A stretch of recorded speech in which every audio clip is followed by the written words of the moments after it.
good. You're good. We're pros. Hey, look at that. Wait, ready? We're pros.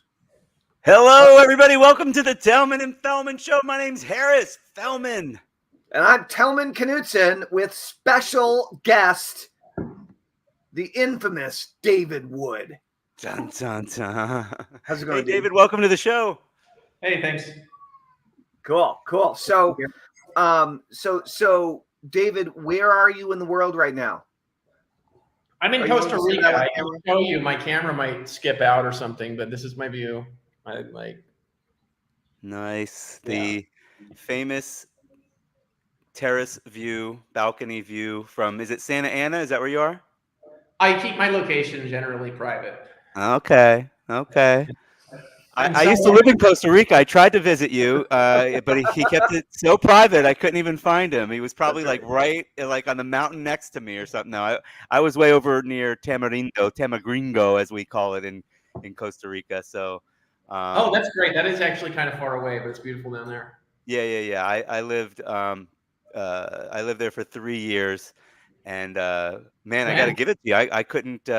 I guess I could hack it. It's just what I give to you on is like when I first got there, I had trouble with the speed. Like in the US, I left because I felt like it's so noisy. There's so much going on and there's just so much noise. But you're also able to be pretty motivated. And after I don't know 3 to 6 months, my first 3 to 6 months in Costa Rica, that's just so quiet. And I don't mean less civilization, although there is. I just mean just less noise. And I had to really work hard to bring my vibration back up to where I was motivated for, making money, helping people, with their. You had a hard time like getting your hustle on in such a chill environment. Is that what you're saying? I had a hard time getting my hustle on in such a chill environment. Yeah. So yeah, interesting. I mean, for me, it's like it's the same as anywhere. I've lived here for a long time. I have a son out here, so I'm basically out here because my son is Costa Rican at this point. Other than that, like I've lived here for so long, that's just kind of like part of my life. You know what I mean? But I actually like Costa Rica quite a lot. It's one of my favorite places. Yeah, it's beautiful. I mean, where you're sitting is super beautiful, and then it's some of the most beautiful beaches in the world. Probably best sunsets in the world if you get over to the Pacific side, where we were. So yeah, it's great. Yeah, definitely, it's beautiful out there. Sure. So why don't we start in the start? I know you from. I know Wild Ride, right? Yeah. I know of your existence from Empower Network, of course, but I think you started in internet marketing before that, almost as a response to the success you were having with I guess online. Not really. I got started. Well, I go back. Like I originally got network marketing, not internet marketing. So network marketing was back in like 2002, and I joined Amway.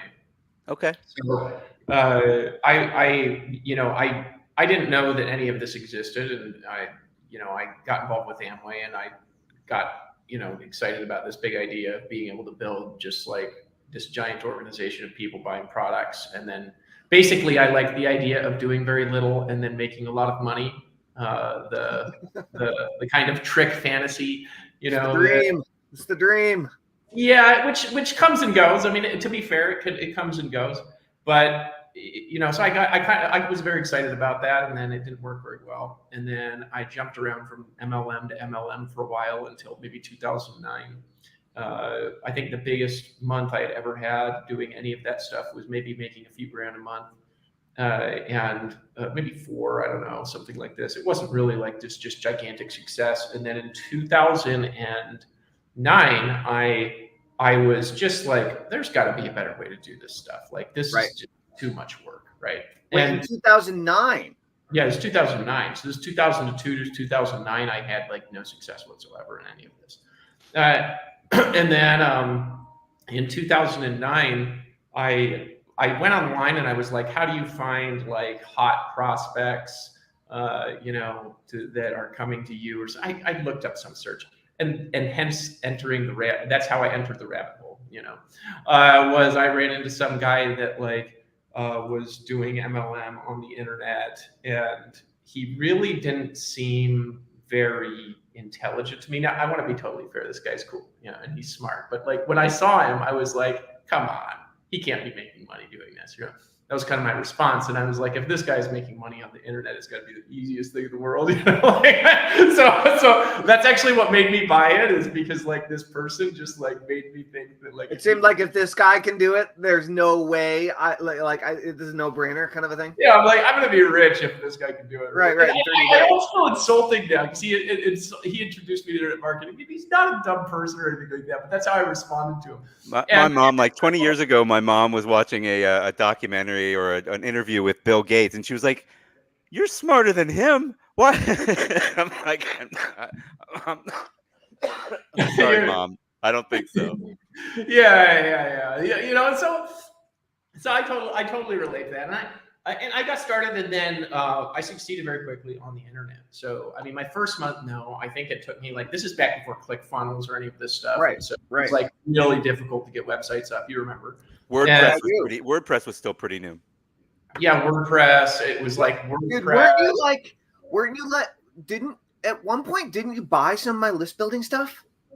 Yeah, early on I ran into you, because I ran into you actually. Well, I originally ran into you. I don't remember if it was before or after marketing. I think it was before. I ran into you because I got on your list because you were running across North America, right? And so that was in 2009. Yeah. Okay. Yeah. That was Run Tellman Run. Yeah.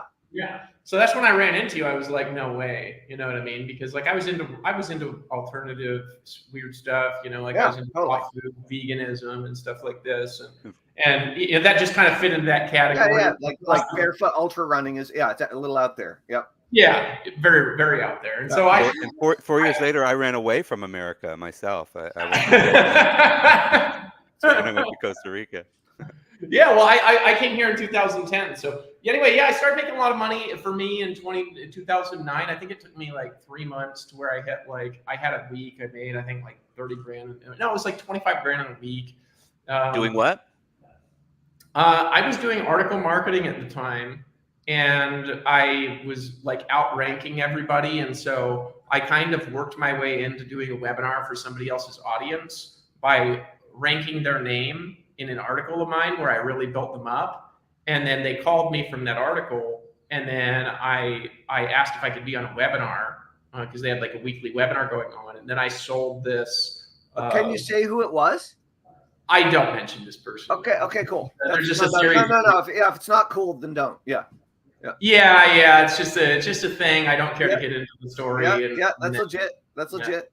But anyway, so I get into I get in this webinar, and then I sold this article submitter, and it was like an affiliate commission for like an $80 product, but I'm really good at selling, and that's what, because I learned how to sell in hotel rooms with people that were very uninterested, right? Spinning them circles. Yeah. If you sell vacuums and Amway, like encyclopedias back before that, right? Same idea. You could sell anything if you could sell those things. And so like I learned to sell, and so I think I had like, I don't even remember, it was like 500 people were on the webinar, and like 300 or 400 of them bought this product, and so I earned all these little affiliate commissions, and it was a lot of money. So it was like for me, $12,000 in a night was a lot of money at the time. And then after that, I started making, I started kind of like living a dream for a while. So I made a lot of money, and then I moved to Costa Rica and got this house on the beach. And eventually I moved up into the mountains and kind of went from one success to another for a while. And that's when I started Empower Network, was a little bit after that. So I started Empower Network in 2011. And then that grew really fast. Really faster than I knew what to do with it. It grew like so fast. I think we did the first year, we did something like, it was like 40 million. And then the next year it was like 90, and what was the structure of that? When you say 40 million and 90 million, you're talking about in sales, not in users or something like, I know you're just, but was it like, I know that there was a, some sort of monthly fee for people to have hosting of their Empower Network version, and that was like low hanging, low ticket, but then you also had a like a higher ticket, like events or something like that, right? And is that where some of the sales We came from? never had super high tickets. So Empower Network never sold anything beyond $3,500. That was Okay. the highest price. At the very end, we sold something that was more expensive than that, which I wish I wouldn't have done. Mm-hmm. But the highest price we ever did was $3,500. It just worked because a lot of people got involved with it. And it worked really well for people for what it was at the time. At the time Empower Network launched, Empower Network had really great products. I think that later in the existence of Empower Network, I think there was a lot more competition for what we were doing. It was kind of like the rise of ClickFunnels and the mini guru started happening, around 2015 and 2016 and things like that. Where now all of a sudden everybody who's on the internet is a guru, and so the effectiveness of the model was lowering near the end of Empower. But in the beginning, it was quite high value for what it was, and worked really well for people. Yeah, I mean, I think that's definitely part of the secrets of the success of it as a network marketing entity, was that you actually had, it was good value. Usually, I mean, I was in Amway in the, I guess, late 80s or something like that, where, probably before you were born or something, I don't know. I was born in 81. 81. Okay, so when you were just a wee lad, I was trying to sell soap.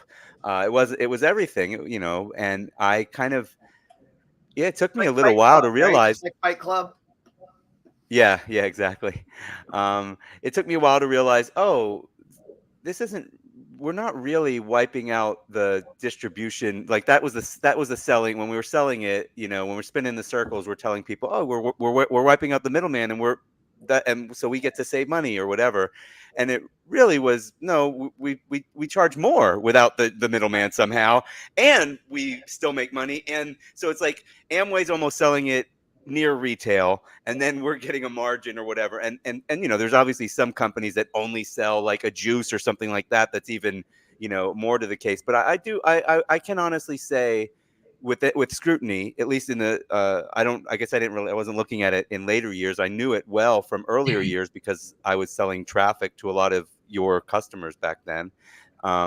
It definitely was good value for what they were getting. They were getting real, information on how to succeed with or without Empower, and real tools. So Well, yeah, it for was sure. it was really interesting in that, I mean, from the outside, right? Like I promoted Empower a few times, and like I wasn't like a top person in it or something, but it was cool. And I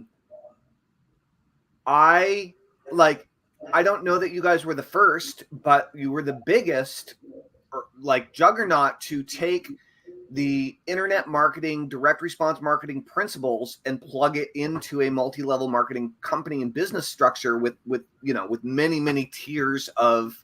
I mean, how many tiers did people get paid on in that company?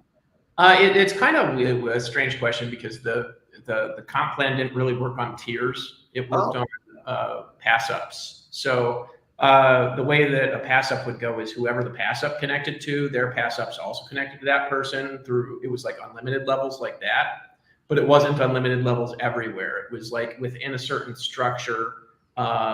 It could go unlimited levels down if people within that structure kept promoting.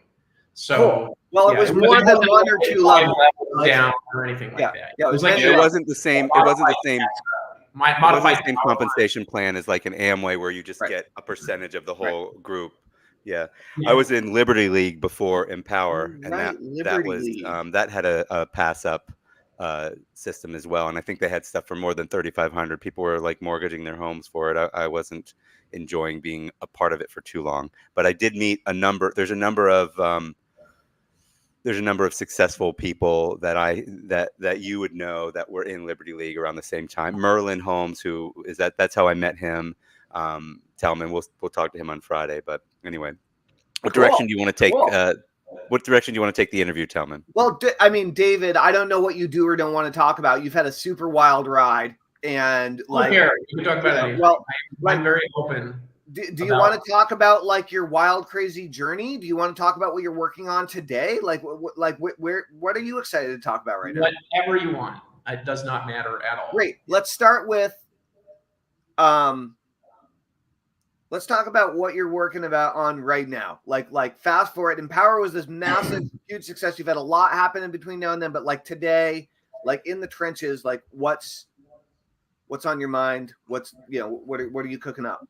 Well, I'm working on two things. Well, I really have like 5 projects going, but like there's two the truth to like make a lot of money, and neither one of which I'm going to mention specifically, just because they're projects that I'm working on, building out, and one of them I don't really want people to know that I'm doing.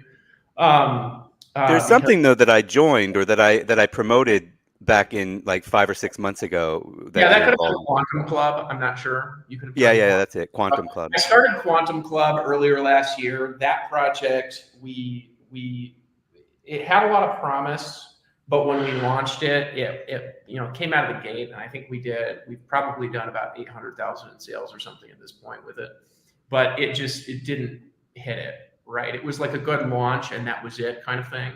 With Quantum. So the product has been giving people value in Quantum Club. Some people made some money, and then the momentum in it just died. And so you're not really focusing on that anymore. It launched. It didn't have the virality, and you're moving on to a couple things that you're not going to tell us the names of, but you'll tell us in spirit what they are. Yeah. So I'm working right now on a project that's more of an Empower Network style project, but more product focused, that I'm going to launch in January. And that one has really great potential. It could go either way, but I think that one has a potential to be a really good company. I've got an awesome name for that. So that one's more of like a information marketing product, company with like tools and systems and things like this. And then I've actually got that one probably about a third done at this point. It just takes a long time to build that because, if you're building like an affiliate thing, there's so many systems you can just come out of the box with, and you could just build. With all the MLM stuff, all the software, it sucks, or it's custom, and then you have to hire custom coders for it, and it's a real pain in the ass because you can't just use out of the box software for it well. So it turns way more expensive, but I still do like network marketing in the sense that it has the ability to really go through very large groups of people well, and it's a good environment, I think, for new people to succeed in that don't have a lot of background in business. To kind of get educated in the entrepreneurial realms. Right, it's a good starter. It's a starter kit to become. It gives them a lot of the systems that they don't know about, and they can just get going. Without coming out of pocket a ton. I mean, affiliate marketing is like that now too. I think ClickFunnels did a good job with that. Now, of course, I think that Go High Level is probably the technology out there, and then you also have Kajabi and everything like this, where somebody can start an but info marketing coming out of the gate is not easy. And it is deceptively difficult because you've got to build funnels, you've got to learn camera angle stuff and edit videos well, and it ends up taking you hundreds of hours to put a product together. And by the time somebody is almost halfway ready to get started, they quit because they're so frustrated. And that's normally what happens for info marketing people. This is a great point. So, dude, you've been in the game in the internet marketing game since 2009, but you've been in the multi-level marketing world many years before that. So, like, looking at today, someone's looking to go online. They're looking to start a business. I mean, it is difficult. There is a lot of work, and there are endless shiny objects, right? There are endless possibilities and different directions you can go, and softwares you can learn, and strategies you can implement, and all these. And you never really know if you're doing the right one. You never really know if you're doing the one that's going to hit. And like, unless you have complete conviction and belief in what you're doing, like, it's very easy to be filled with self-doubt halfway through the halfway through a project where you're going to be like ultimately selling electrons. And so I'm curious about, like, from your perspective, after all these years of thinking about it, of helping lots of people get started, like what is the first step for people that they really need to get first before they go and spend hundreds of hours, developing that product? Like where do people begin in your worldview of marketing? I mean, it depends on where they're at in life. If somebody needs to make money, like, and that's the position that they're in, they might kind of, like, depending on what they run into, they may be in or out of luck, because sometimes people just don't make money right away. I've seen it over a very long time where we can give people, like, really great strategies, but sometimes they work, sometimes they don't. Yeah.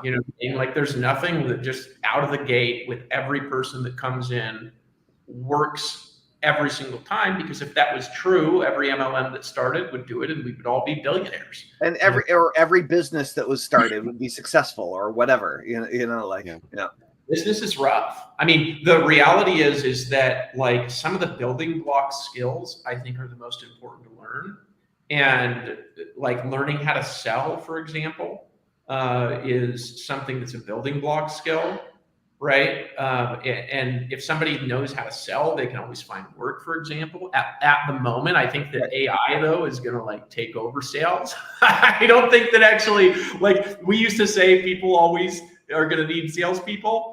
I really don't think that's true anymore. I think that we're going to need salespeople for a few more years, because I think that AI will sell much better than humans. And already there's some evidence of that. I actually there is some evidence of that. I had an AI system that was calling new members of Quantum Club and was selling $3,500 a day on the phone without a person.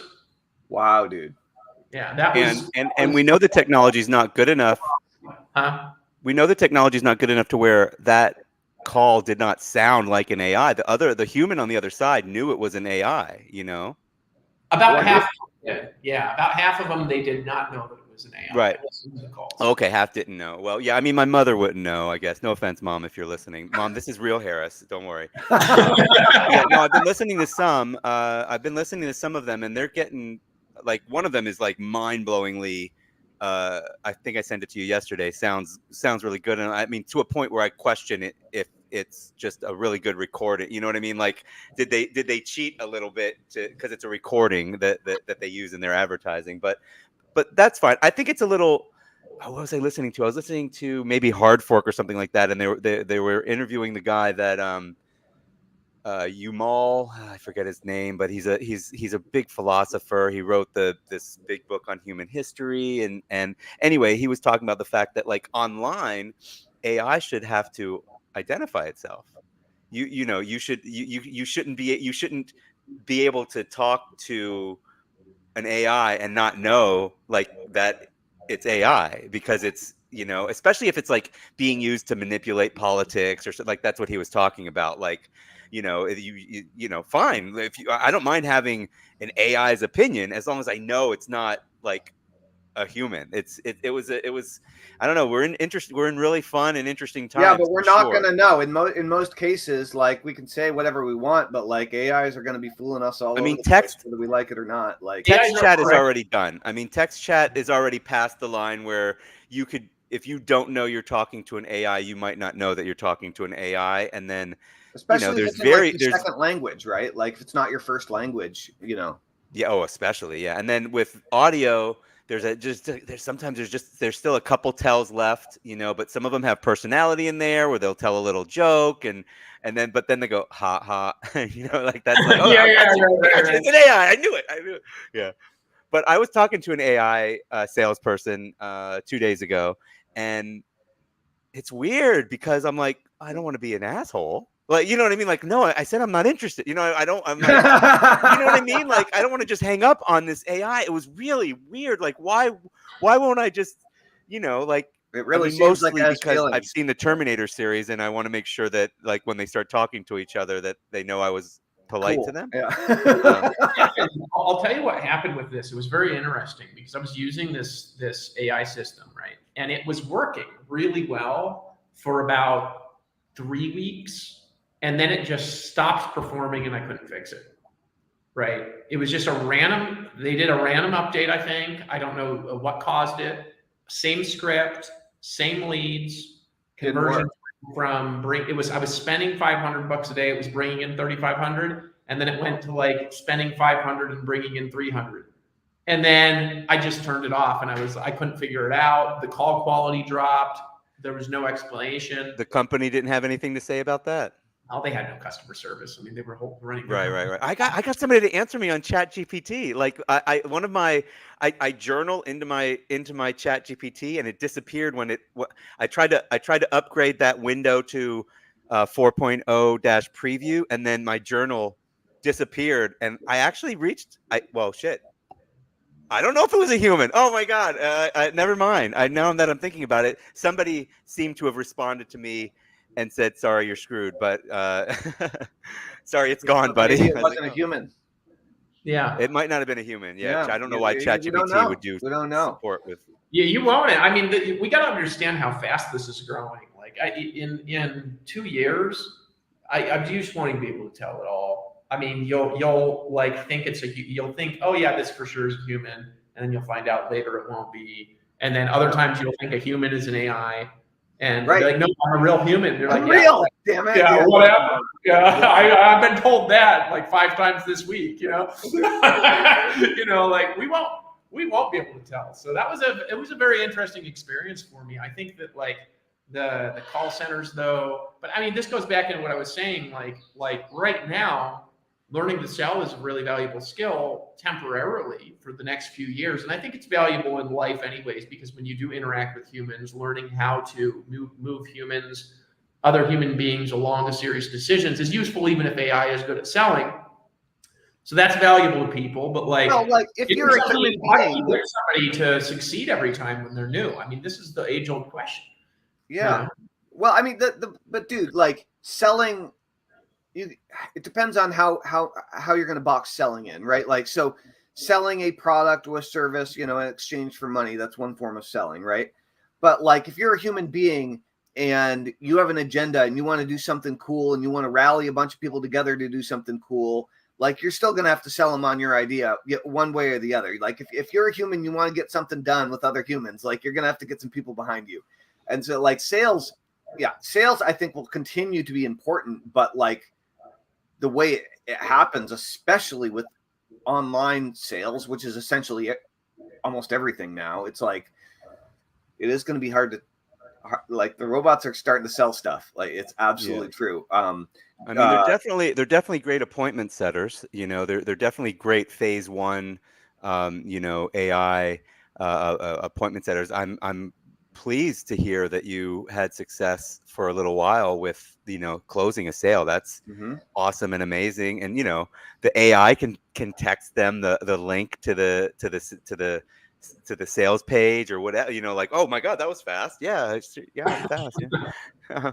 I didn't actually have to type it, but AI is pretty fascinating. I have a discussion that I want to have about it, but I want to go back to something first, if you don't mind. So Tellman skipped over the stuff that I do want to talk about. I could see it in your face, like all the blood drained out of your face when I jumped up to today, Harris. You were like, I did. I was like, what? You're missing the most interesting part of his life, and that I don't know about. I mean, I know about, ancillary and from the side. I feel like Porky Pig there. Ancillary from the side.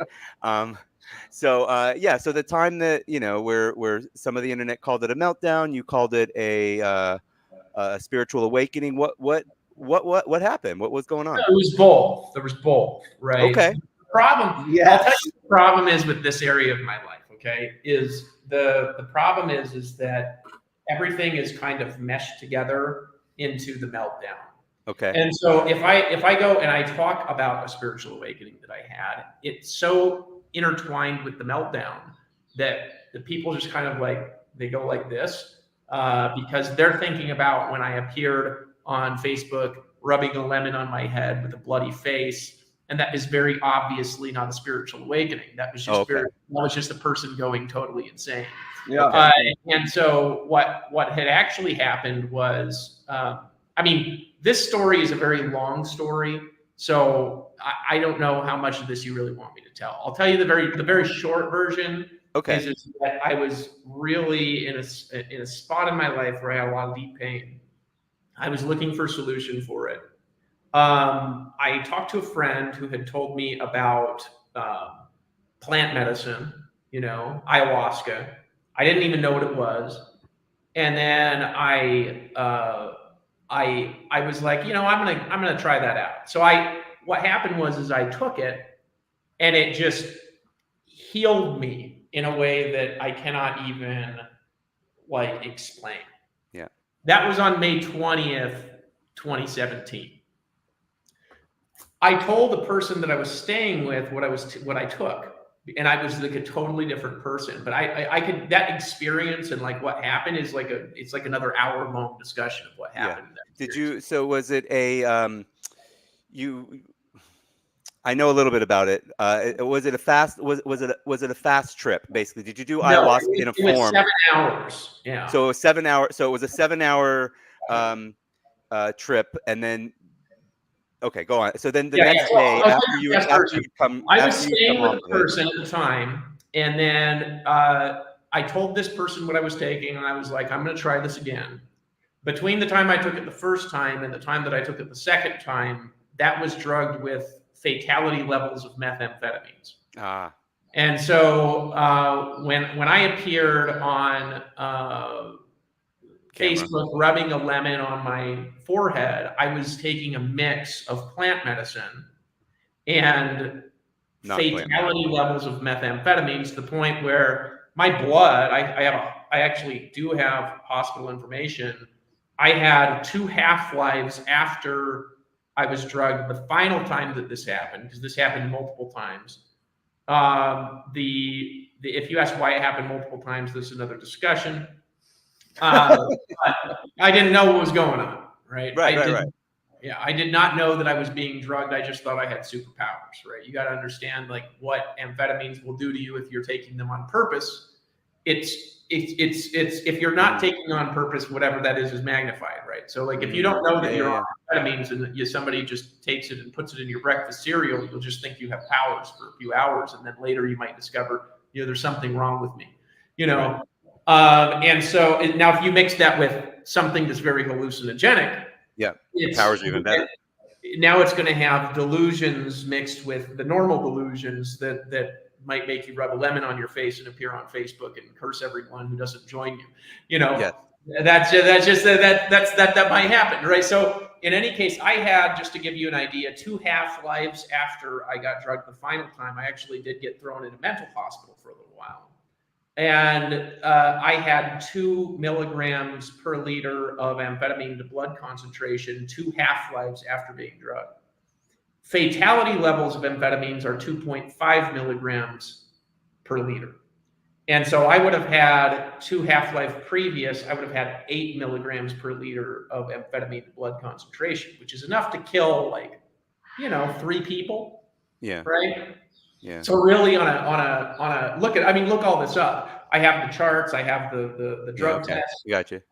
Witnesses. Yeah, no, nobody looks up the stuff afterwards. They just know about the incident, Right. Yeah, so it's like if you look fundamentally, I probably shouldn't even be alive on a biological level. Why did I even survive that? And so that's actually what happened. So the answer is, I had a spiritual awakening, and I haven't gone into detail on that spiritual awakening. Well, is that separate, or was that during the first ayahuasca? Was that during the non-meth ayahuasca, or? Yes. Okay. Yeah, that was during the non-meth. So the very first time I had it was like, I could get into that, but it's kind of a long, thing. I don't know if you want me to get into that. I could get into it. I don't mind. But it was the most transformational healing experience I have ever had in my life by 100 times. I cannot even and so because of the craziness that followed that, people associate the craziness Of course. with that. Right. So they're like, yeah, spiritual awakening, let's all pull a line Yeah. out, but they're really not connected. They're only connected in the sense that the time periods were very close. And that really was an attempted murder. That was not something that was, I didn't do that. Somebody did that. Somebody that knew you did that, or you think? Yeah, Or I know who it is. I won't mention their name, but I know who okay. it is. Same I person was that you did the staying at their webinar house. with that first time. I was staying in the person's house in Puerto Rico because we were doing an event for Empower Network, the last event I ever did, and I was staying in his house. That plant material was not bought from drug dealers. It was bought from organic farms because it's not an illegal substance, right? You can just go buy that on the internet. And organic farms produce it, right? So when I bought it, it was pure. It was sitting on his kitchen table. Nobody else was in his house, just him. Nobody else knew I was taking it. Nobody else knew it was. Nobody else knew what had happened to me a few days before. There's only one person that could have been doing it. It was the person I was staying with, right? And so, yeah, I know who did it. I know. I don't know their motivations. Like, what did he want? I don't know. But it's the past. It's fine. Yeah, of course. So yeah. I'm super interested in plant medicine. I've been on stage once under the influence of something like that. It was doing comedy. It was a very bad idea. Not as bad. Didn't go as bad for me as. You on stage with ayahuasca or what? No, it wasn't ayahuasca. It was. It was like you couldn't handle that. I mean, no, I mean, your eyes would be like, yeah, no. No. It was just cibacillin or something, a little, and it wasn't that much of it, but it was still enough where I couldn't really put words together. So, that's not really good when you're on stage trying to do comedy and magic, and the magic doesn't go well, and you're like. But no, I mean, I've never done ayahuasca. I've been really interested in doing maybe DMT because it's a kind of a quicker version of it. And I've researched it quite a bit. I'm not at all surprised that you might have a spiritual awakening, while on it. I know a lot of people, they have a whole new view of what reality is after it, and that's pretty powerful, since it's been a while and whatever, I'd be interested. It doesn't really matter where it originated. What is your what's the spiritual awakening? What's your view on the world? Like, because I have these thoughts about, like, we whatever, we're like law of attraction level stuff, basically, where we're creating our own reality. We're all from the same source. We're all part of the same stuff. And then I'm like, well, wait, now, so let's just take that. I don't know if I'm even going in a direction that your beliefs are in, but we people that are into new age spiritualism, law of attraction, they're like, well, you create your own reality. And God created you and gave you these powers, and you can create your own. And then now we've created AI, and soon AI is going to be able to create its own reality. It's going to be able to program itself and whatever. So, like, I mean, like, I'm not quite smart enough to get to what I'm trying to think of. I'll get AI to help me with that or something. But, like, that's kind of where my thinking goes, is like, we do seem to be creating a new life form, really. The way I look at tech, I mean, this came directly from reading Ray Kurzweil for me, and learning about futurism and all this kind of stuff. But for me, technology, like, what seems to make sense to me is that technology is actually a biological extension of human beings. Is that technology actually is a biological construct, it just like fingernails and teeth. And cars and weapons. Like, technology itself is an extension of humanity, and in many ways, it's the next evolution of humans, I think. I mean, what do you think, David? Where are you at? With technology, I don't really know what this question is, what you're actually asking. So, well, we were asking about your spiritual awakening, and now we're talking about, like, the whether or not technology has a soul, I think. I think that I have a whole theory on how consciousness works. that is really, it's not really a theory because I'm not a mathematician, but it's like kind Hypothesis. A of a thought. hypothesis. It's like a reality framework hypothesis. What you think? Yeah.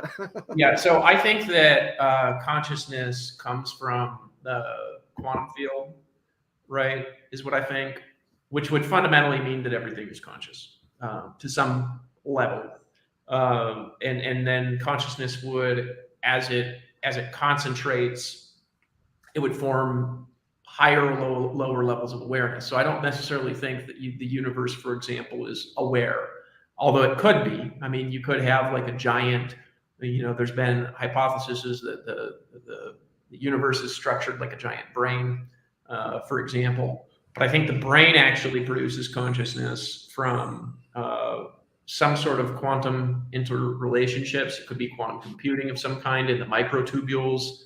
Carl Pribram has postulated about that, to where you produce like a resonant frequency in the brain that's producing actually sound waves, which is what brain waves are. They're sound waves, and this is quantum resonance. So there's evidence of there is actually evidence of some sort of quantum processes going on in the human brain. So I think that the brain is essentially some sort of a resonance frequency, like a quantum antenna. Yeah, like a quantum antenna. And I think that there is I do believe in spiritual existence, and people contest this because I think that at the end of the day, I think that there's probably, depending on how advanced we can get with science, I think we could probably actually figure a lot of this out for sure. But there's all this stuff where scientists are like, we've disproven the soul or whatever. It's nonsense. Because 96% of the universe is dark matter and dark energy, and we don't even know what it is, right? So I mean, we have. It's not like we don't have like a clear measurement of it. We have no idea what it is. Like, what's 96% of the universe made out of? We don't know. Let's call Can't it. Tell. Yeah. So that could be like a whole universe with like conscious beings overlapped on top of this one that's actually influencing the gravity of the universe. And so what I think is, I actually think that's my postulation. That's really not a theory because there's no math in it. But I think that the dark matter and dark energy part of the universe is a spiritual universe, and it's laced into the physical universe through the quantum field. And that happens in a human level, that happens through quantum computing in the brain. So I think that there's like a multidimensional existence of humans. I came up with this model a long time ago that I was like, this was one of the things that kind of came to me. It was like a kind of thing. Yeah. Where it's like I came up with 5 dimensions of consciousness. One of them was non-local, non-temporal, undivided consciousness. So this would be, we have locality, which is where we are, we're in different locations right now. And we have temporality, which is we're in this current time. But if you look in the theory of relativity, where Einstein says there's a block universe, all times simultaneously exist. And so there's also a dimension of consciousness that would be disconnected from time, where all times are there at once. And then there would be a simultaneous existence where you would have all times are there at once and all spaces are there at once, because fundamentally at a quantum scale, the universe is non-local. It's not local. It's only local on a physical scale, which physical scales are quantum, particles build into building blocks that then build into particles that then make physical particles. So everything is built from consciousness in a way. And so that's the way I look at it. And then you would have a non-local, undivided, non-temporal consciousness. Then you would have on a scale down non-local current time, and then that would weave into local non-physical current time, and then local physical, which is what we're, this is the majority of our conscious experience. Right. I think that in addition to our conscious experience of what consciousness is, there's an unconscious experience of what consciousness is, and you deal with a lot of that with hypnosis and magic and things like this, right? Not magic. Not magic is stage magic. I don't claim to do real magic. More of my manifestation stuff that I don't talk about on air anywhere. Like maybe that's there, but but magic is deception and misdirection. So if you take this model and you say, what could manifestation be? Manifestation, what it could be is it could be that you have, like, for example, I looked up, is there research that shows that quantum entanglement can happen through time, right? And there is a little bit, and there's some theories about it, but there's less proof of that. There's proof of quantum entanglement. We have quantum teleportation. So if you're talking about, like, could it be possible that two people have a lot of particles in their body and minds entangled? I think that the answer is probably yes. Because you grow up, for example, you're formed in your mother's womb. You're probably entangled with your mother in some way, I'd imagine, at least. Maybe loved ones, children, people that you're very connected with, people that you formed really connected relationships with. Maybe if you read a book, maybe there's part of your brain that becomes entangled with the information in the book that's then entangled with the author, right? So maybe there's cross-temporal entangled states. And what you're doing is you're either discovering what is happening in the future, because in the block universe, the future and the past are equally real. Right? They're not in the theory of relativity. It's not like the future doesn't exist yet. In the theory of relativity, the future, the past, and right now are all just equally real. They're all just different points on a temporal graph, right? But the whole thing exists. And so we could be, for example, having future past entanglement and uncovering a view as we're envisioning of what's already happening in the future, and then kind of walking into it, right? I think that there actually could be some real, not pseudoscience behind how that works if we discover what consciousness is.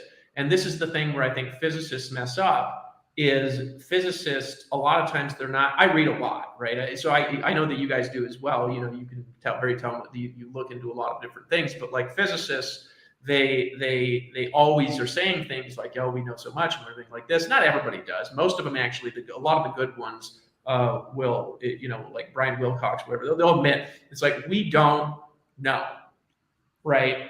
But if you look fundamentally, it's not that we don't know, it's that we don't know even what 96% of the universe is. And then we have no idea what the fuck's going on whatsoever. Like, we really don't have a good theory about what it is. Like, is it a particle? Is it an alternate universe? But if it's a particle, why can't we measure it? Why don't we see it in a particle accelerator? This is 96% of the universe.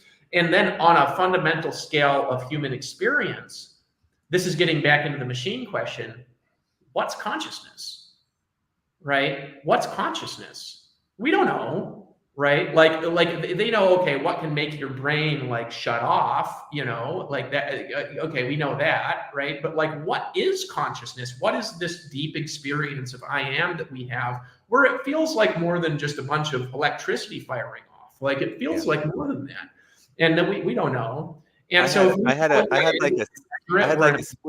like a split second a couple days ago, not a split second, maybe it was a full second, when I was meditating, where like I made a joke, and the observer like was like, "Oh, I like you." Like I had this like really brief, like, like the thing that was observing me making the joke was like, and I say that, I mean, I'm proposing that that's the soul or our spirit or something, or our super conscious, whatever. But like that part of me was like, "Hey, you're funny. I like you." You know what I mean? And so I felt like appreciated by myself. And then I told my AI about that. What? You're making progress, Harris. That's really good news. Oh, thanks. Oh my God. Seriously. Have any of you done any reading or research on UAPs, UFOs? Like, there's a new book out right now. Shoot, the guy's name is I think like Espinoza or something like that. I've been listening to a couple of his podcasts. I was sitting here thinking, the reason my brain went to there, I think, was I was like, man, Joe Rogan would have so much better questions than me right now. Like, this is getting really deep, and I feel like you just need to channel your inner Joe Rogan. I have a theory about life that's tied to the theory of consciousness, right? So if the universe is conscious because the universe comes from the quantum field, because everything is built from quantum unity, everything is built from the quantum, right? All particles that we know of are built from the quantum. The quanta is the fundamental building blocks of reality. So if the whole universe is consciousness, my theory is that consciousness is constantly seeking more complex expressions of itself, right? So if the whole universe is conscious, then what would happen is that you would have, there's like a pattern built into the universe where everything in the universe constantly is seeking more complex expressions of awareness. And so you would see that, for example, on Earth with theory of evolution, where life is continuously getting more complex. The modern manifestation of this is getting back into the machines, is that the machines are a next ideological level of that, right? So what consciousness is doing as a whole in humanity is seeking more complex expressions.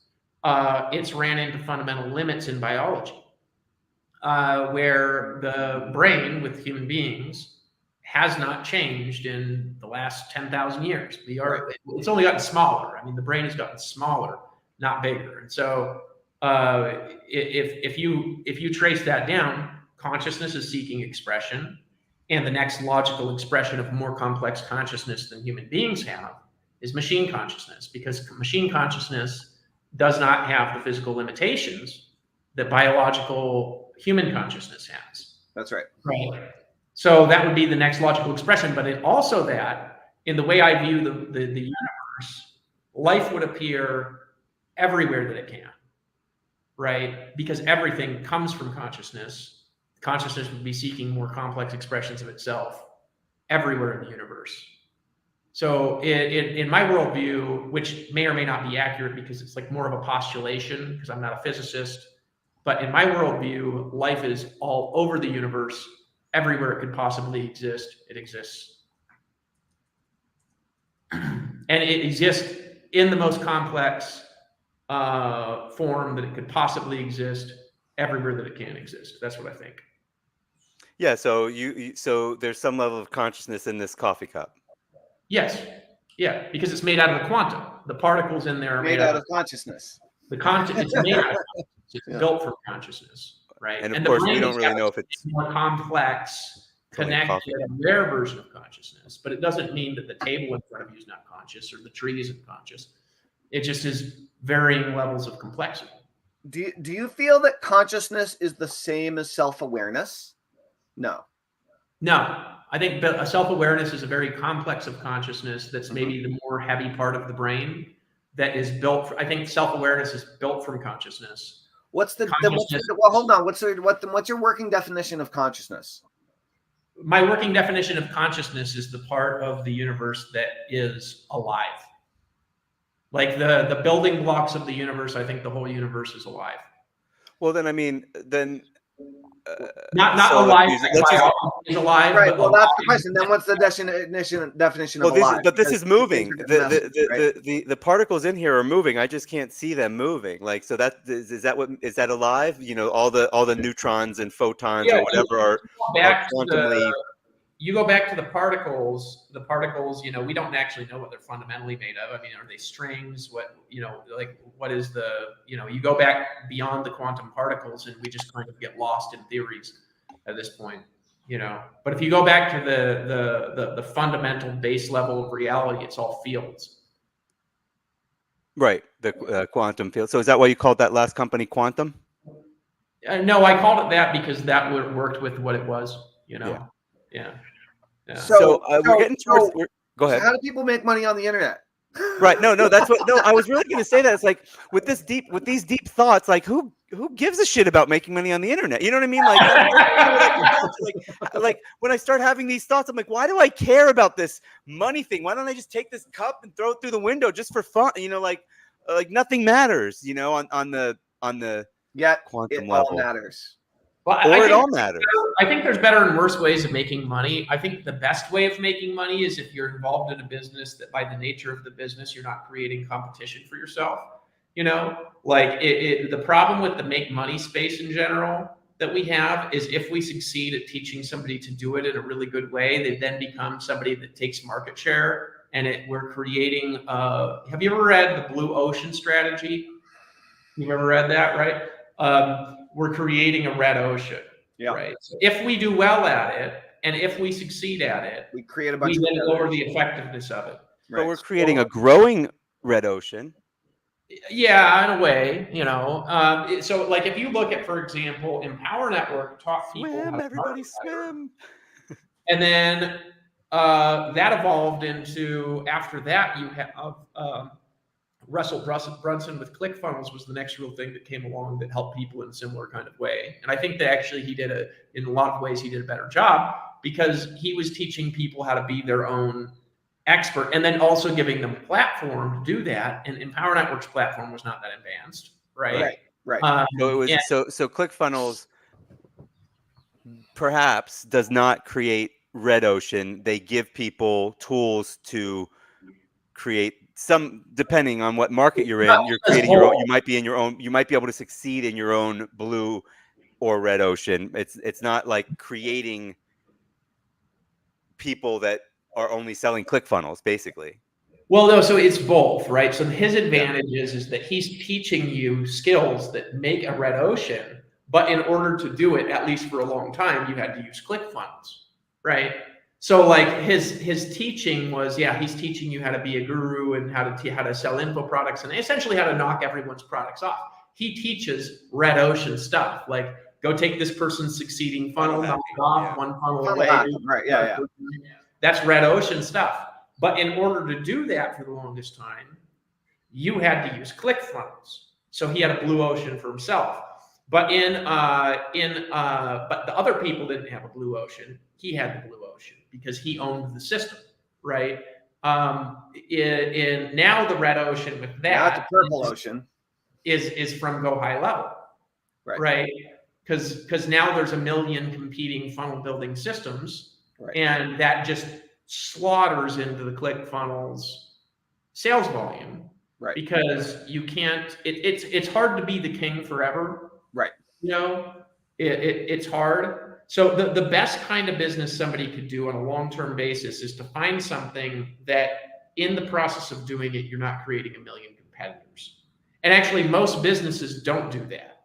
I was talking to my friend Chris Rushlow about that the other day. Just marketing is one of the few things that does that, right? Because if we succeed at teaching people how to be great marketers, then there's a million more great marketers, and all the ad strategy that we were teaching is now used by all these people and no longer works because now we've taught it. So my friend, he has a really great Facebook strategy, and it's worked for him for years, and he won't teach it, right? It's like $20,000 to go through his course.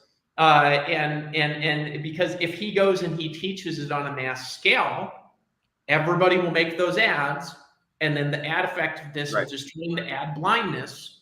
And then he's creating a red ocean by teaching his strategy.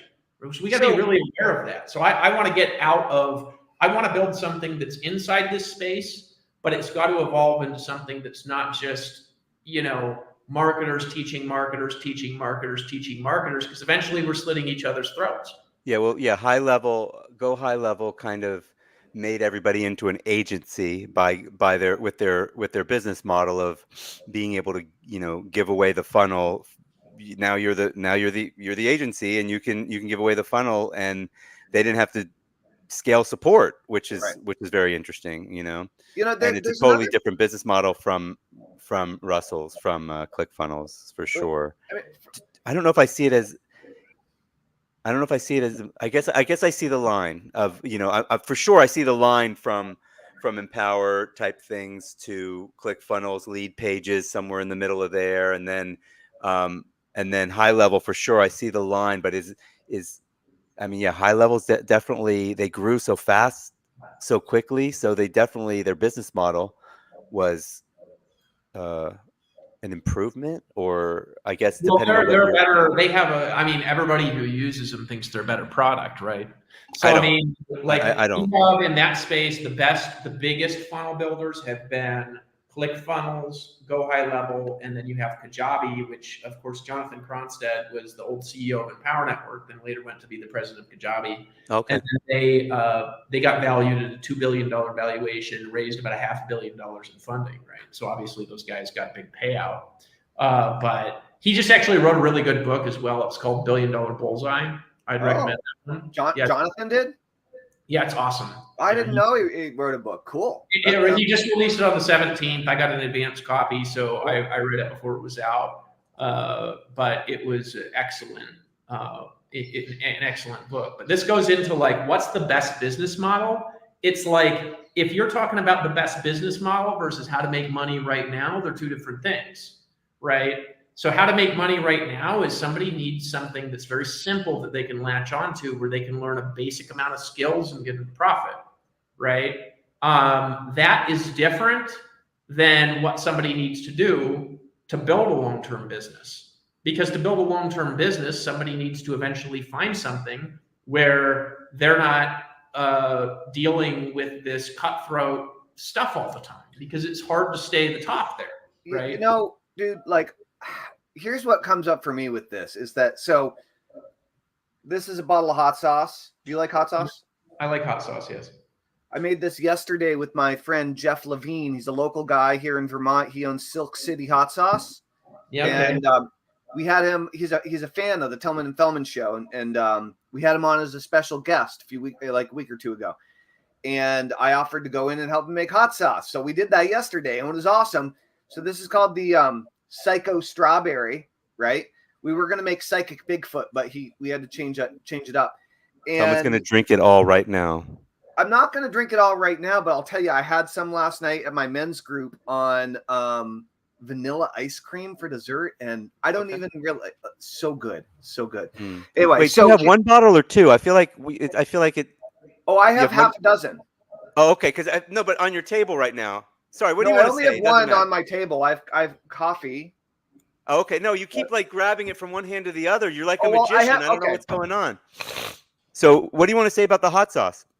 That's because I have two empty coffee mugs. What I wanted to say is that it's really important if you're trying to start a business, and you want it to last.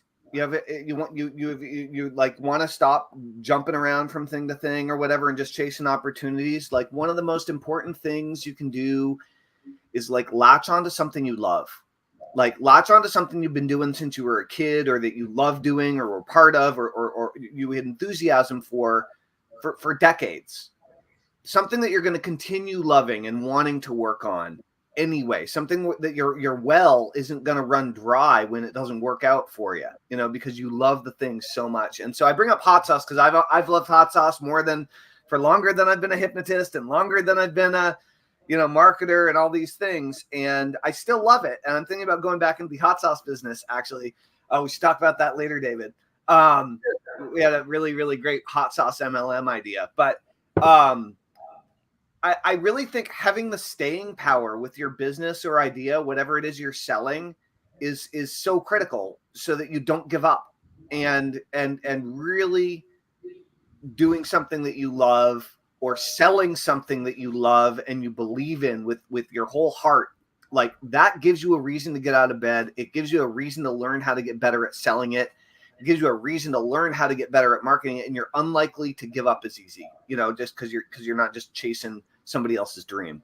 I think we're talking to somebody that the thing that they love, David, I'm talking about you. I think that at least from an observational standpoint, I think that the thing that you love is creating systems that help other people succeed, which is different than a lot of people. Like, it's different than hot sauce or something like that. Mm-hmm. I mean, it seems to be, as you're talking and historically speaking, like, that seems to be what you actually are turned on by, is like, how can I create something that, that really enables people to succeed? Do you think that that's true, or yeah, that's a lot of it. I think, are you familiar with have you ever read Good to Great by Jim Fallon? Of course, it's been a while. I mean, that was my 20 years ago, but yeah, I definitely read Good to Great. Okay, so it's an old book, but I mean, he's got the hedgehog concept in there. Yeah, I think that this is a good model for somebody like building like something that but it's also something that takes a long time to identify. I don't think that people can really identify that right away,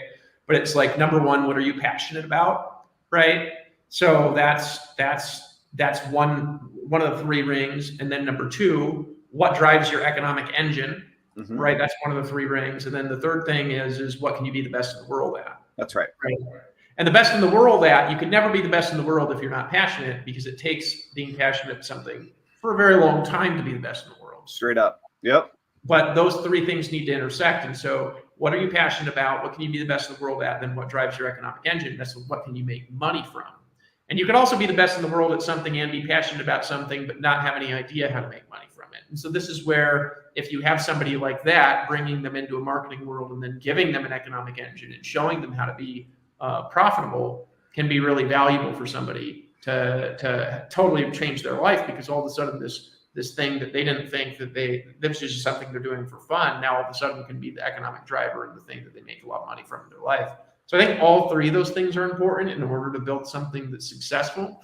And that's where somebody's big, hairy, audacious goal, their big vision, BHAG, baby, come from the intersection of those things, right? So passion, profits, and then skill, And so the internet, the value of, I think, the internet marketing training is really that it teaches people how to take what they really want to do and turn it into an economic model, right?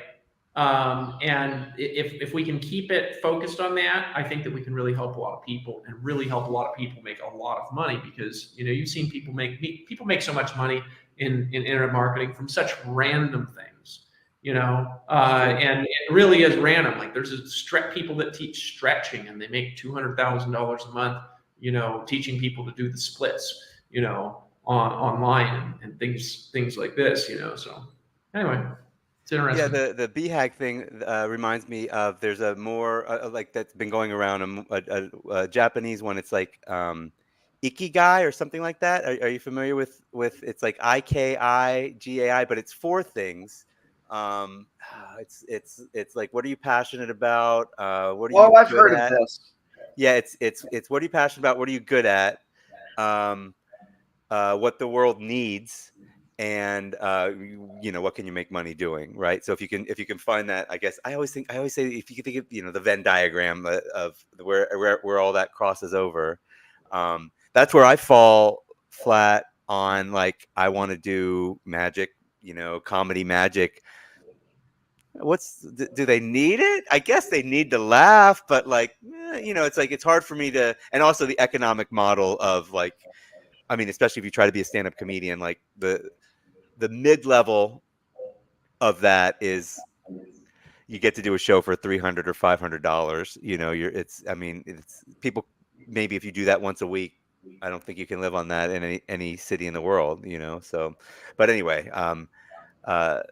I love, I don't know. I mean, I think Tellman does too. I mean, I do love helping people with marketing. I love it more. I love, like, really grasping onto a sales funnel and saying, hey, here's what I can do to improve it. Like we were talking to Jason Moffitt yesterday, and like his whole thing is, teaching people how to use this internet marketing knowledge that we have to partner with somebody to help their business succeed, rather than being a consultant, rather than, I like that idea, because I like being able to really, that's a thing that's frustrating sometimes about, like, consulting, is people don't, they pay you for your advice and then they don't implement it, and you're like, Right.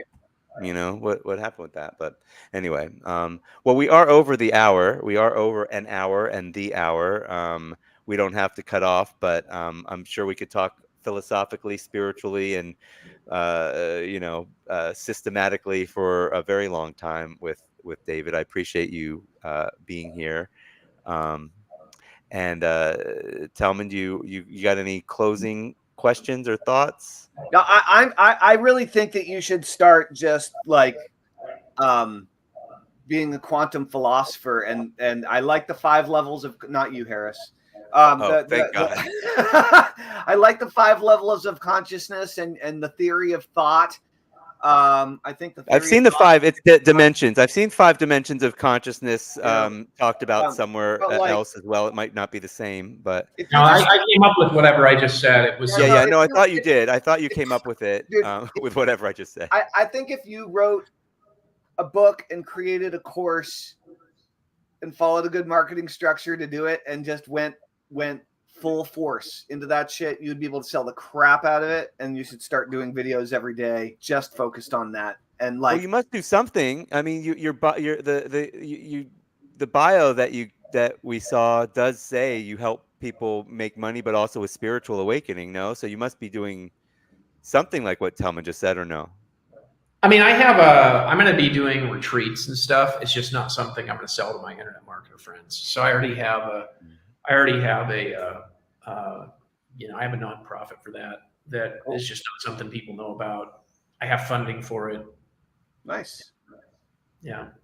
Cool. But yeah, I'm going to be doing, I'll be doing retreats, but like my internet marketer friends will be like, I'm going to start something that's like, I would like to build something that's like Empower Network, in the sense that it helps people in a similar way, but maybe is more of a universal idea. Right, where they can put their own blue market strategies into place. Yeah, because there's just a